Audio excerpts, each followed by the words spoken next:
let's take a look then at what the impact is of those competencies with the correlations we just talked about. So what happens when we have good leaders, bad leaders, extraordinary leaders? How does that impact the outcomes?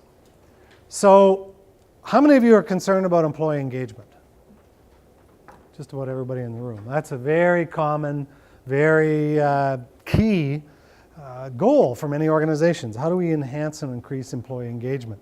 Well, when you look at what are the factors, and Zenger-Folkman has all of this data, Gallup, almost every organization that has employee engagements, does employee engagement surveys, has come to the conclusion that roughly 70% of the impact of employee engagement is the immediate boss or local leadership.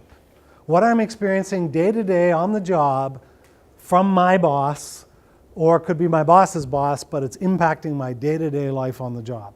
That's the biggest factor of all. Roughly about 70% of that, of what determines engagement, is based on that.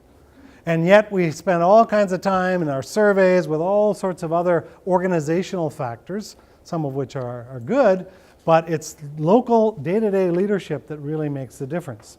So here's some data to show you some of that correlation.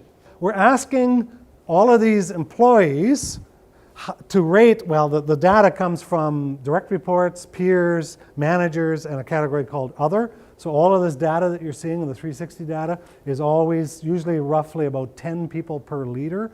That's the sort of average ratio. And so those 10 people assessed how effective those leaders are across the 16 competencies. So the very, very worst leaders show up here as having really disengaged employees. Then we go to the middle of the chart and we see the better leaders, the good leaders, have pretty good impact, pretty good employee engagement. And then we see the very best leaders, and particularly look at the last two bars, extraordinary leaders have extremely high impact on employee engagement.